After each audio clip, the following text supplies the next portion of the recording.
long before the rise of empires, before pyramids touched the sky, before kings claimed divinity, humanity had already forgotten its creator.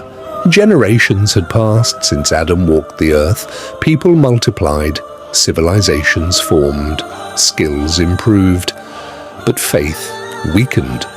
What began as remembrance slowly turned into admiration, and admiration became worship. Statues were raised, not to represent God, but to replace him. Names once belonging to righteous men became idols prayed to by entire nations: Wad, Suwa, Yaguth, Ya'uk, Nasser, the first false gods of mankind. And into this world a man was born who would speak for nearly a millennium. His name was Nuh.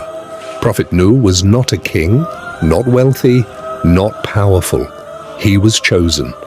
Allah sent him to his people with a single message: worship God alone and abandon what your hands have carved. At first, his warning was gentle. He spoke during the day and at night, in public gatherings and private homes. He spoke to chiefs and to the poor. Years passed. Nothing changed.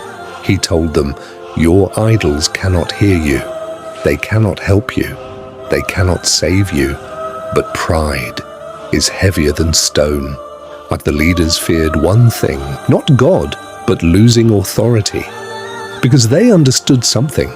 If people worship one God, they will never bow to men again, so they mocked him. Look at him, just a man like us. If God wanted, he would have sent angels. You are only trying to gain followers. And slowly, society turned against him. Decades passed, then centuries. Children grew old and died, while Nuh still walked among them. 950 years, 9.5 centuries of preaching. No messenger before him, and none after him, would ever endure rejection this long. Yet the number of believers remained small. Every generation became worse than the one before it. Fathers warned sons, do not listen to Nuh. He will turn you against our gods. They placed fingers in their ears when he spoke, or they covered themselves with clothes to avoid hearing him. Truth became noise, falsehood became culture. After centuries, revelation came again, not with hope, but with judgment. Allah informed Prophet Nuh, no more people will believe except those who already have. Humanity had sealed its own fate. For the first time in his long mission, Prophet Nuh made a dua not for guidance, but for justice. My Lord, leave not upon the earth any of the disbelievers. The era of preaching ended. The era of consequence began. Then came the command that shocked even the believers: build a ship, not near the sea, not near a river, but in the middle of dry land. Prophet Nuh began cutting wood, shaping planks, driving nails. People passed by laughing. Has Prophet Nuh become a carpenter? Will your ship sail across the sand? Every hammer strike became a sermon.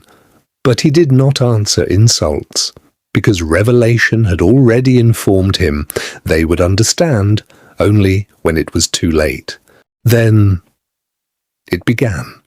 Not rain first. The ground itself erupted. Water burst from the earth like fountains breaking open. The sky answered with relentless rain, not drops, walls of water. Within hours, valleys became rivers. Within days, rivers became oceans. The impossible was happening. Prophet Nuh called the believers, bring your families, bring the animals, pairs of each kind, one by one. They boarded the ark, and then he saw him, his own son, standing among the disbelievers. Prophet Nuh called out, my son, come with us, do not stay with the disbelievers.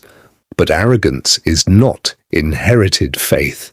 The son replied, I will take refuge on a mountain. It will protect me from the water.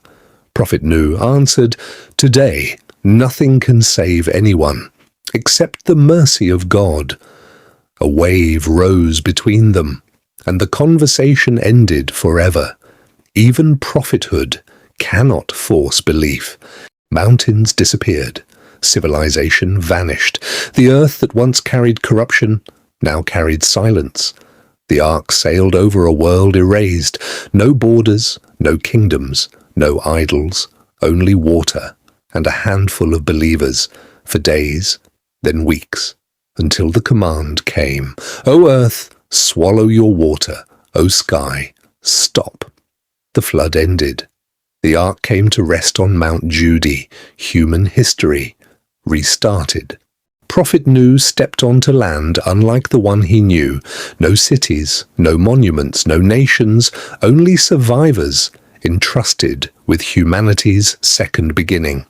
They were few, but they carried truth. From them, civilizations would rise again. But this time, humanity would remember power does not save, numbers do not save, lineage does not save. Only faith saves.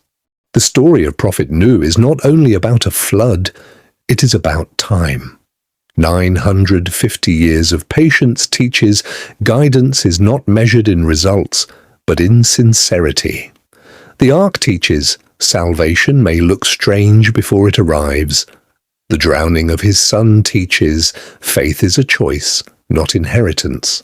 And the flood teaches when corruption becomes permanent, mercy becomes separation. Humanity often asks, why would God destroy a nation? But history asks back, how long did God wait? 9.5 centuries, warnings before punishment, patience before justice. And even then, a ship was built for anyone willing to believe. The first global disaster was also the first global mercy. Because after Prophet Nuh, humanity knew civilizations fall not when they become weak, but when they forget why they exist.